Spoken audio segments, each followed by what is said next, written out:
Welcome to Talk of the Town. I'm Robyn Zimmerman. Our guest today is Shweta Gavin.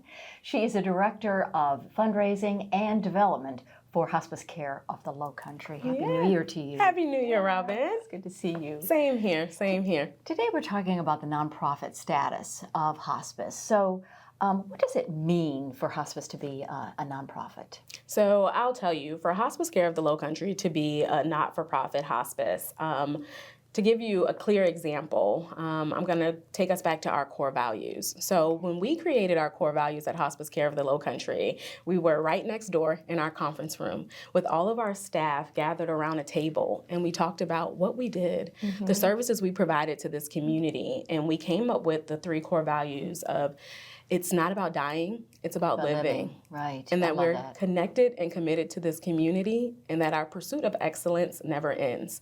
And so for us as a not-for-profit hospice here in the Lowcountry, you know, it means that we as a team, we get to make the decisions about what we do. You know, this is not coming from someone high up that we never see. This is our team, everybody in-house coming up with, you know, having feedback and input about who we are, what we do, and how we move forward. Okay.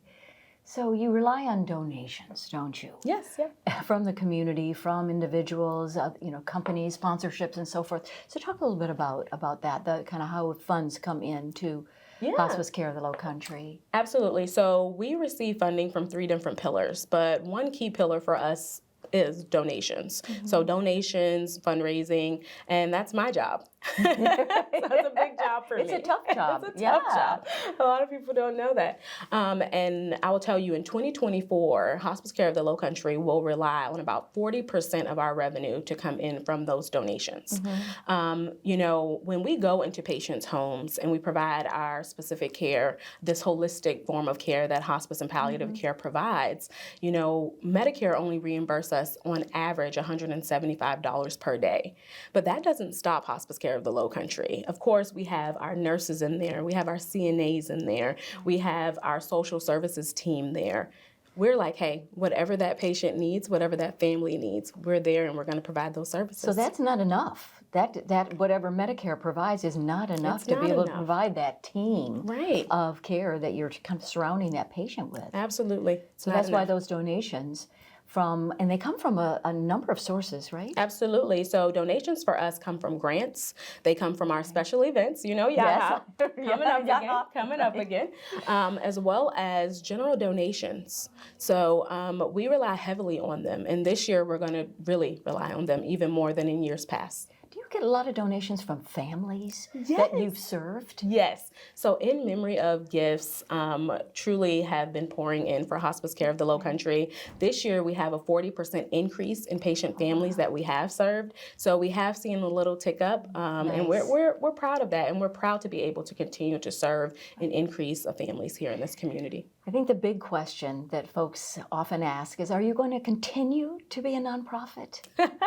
Absolutely. So Hospice Care of the Lowcountry has been a nonprofit 100% from its inception in 1982.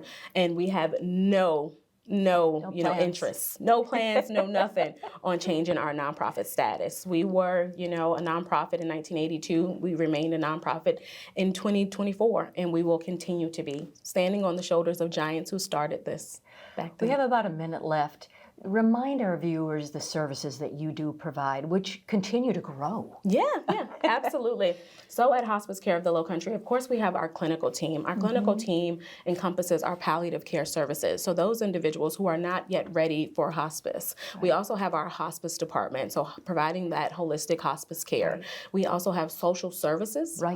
Yes. So with our social services department, those clinicians, they're going into patients' homes, determining what that family needs, what that patient needs to ensure that as that patient transitions, that family is ready for that as well. In Hospice Care of the Lowcountry, we have so many things on the horizon for 2024. We're excited to share with this community. Yes, big goals. I'm so excited. And you couldn't do it without your volunteers. No. Staff's important. Staff is important, but our volunteers, we operate with about 151 volunteers, and they mean the world to us. We could not do what we do without them. Thank you so much. Shweta Gavin with Hospice Care of the Lowcountry, and that's it for this Talk of the Town.